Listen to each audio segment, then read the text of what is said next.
ఈరోజు మీ అందరూ కూడా తెలుసు, గత ప్రభుత్వంలో యువతని ఏ విధంగా అనేక పక్కదారులు బట్టి గంజాయి మాఫియాగా ఈ రాష్ట్రాన్ని తయారు చేస్తే రాష్ట్ర ముఖ్యమంత్రి చంద్రబాబు నాయుడు గారు ఈ రాష్ట్రంలో ఏగలని ఒక సంస్థను తీసుకొచ్చి ఒక ఐపీఎస్ అధికారిని దానికి కేటాయించి రాష్ట్రంలో డ్రగ్స్ కానీ గంజాయి కానీ ఎక్కడా కూడా ఉండడానికి లేదు. ఈ రాష్ట్రంలో యువత వాళ్ళ ఆరోగ్యాలు పోగొట్టుకున్నారు, వాళ్ళ పక్కదారి పడతా ఉన్నారు. వాళ్ళందరికీ కూడా మంచి భవిష్యత్తు ఉండాలని చెప్పి ఎంత పటిష్టంగా పనిచేస్తూ ఉన్నారో ఈ రాష్ట్ర ప్రజలందరూ కూడా చూస్తూ ఉన్నారు. నేను ఆ రోజు ఎలక్షన్లో చెప్పాను, కందుకూరులో ఎక్కడ లా అండ్ ఆర్డర్ ఇష్యూ వచ్చినా రేపు తెలుగుదేశం పార్టీ ఫస్ట్ కమిట్మెంట్ ఈ నియోజకవర్గంలో ఎలాంటి అలజడి జరగకుండా చూసుకునే బాధ్యత నాదని చెప్పి ఆ రోజు ప్రామిస్ చేశాం. ఈ 2 సంవత్సరాల్లో ఎక్కడా కూడా ఏ చిన్న డిస్టర్బెన్స్ లేకుండా ముందుకు తీసుకొని పోతా ఉన్నాం.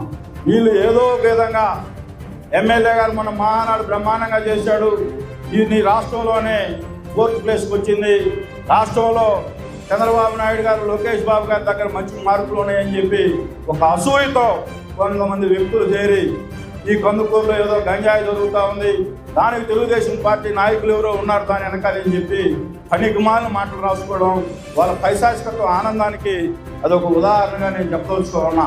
ఈ నియోజకవర్గంలో శాంతి భద్రతల విషయంలో కానీ గంజాయి కానీ డ్రగ్స్ కానీ ఎక్కడ ఏ తప్పు జరిగినా నాకు ఒక మెసేజ్ పెడితే ఇమీడియట్గా క్షణాల్లో వాళ్ళని నిర్మూలించి కట్టడి చేసే బాధ్యత నేను తీసుకుంటానని చెప్పి ఈ సందర్భంగా మీ అందరూ కూడా తెలియజేస్తా ఉన్నా.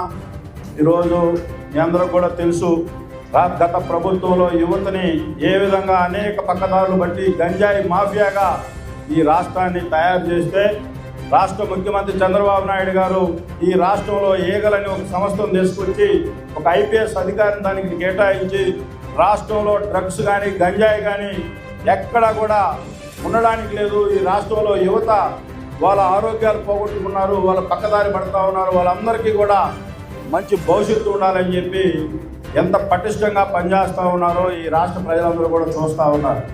నేను ఆ రోజు ఎలక్షన్లో చెప్పాను, కందుకూరులో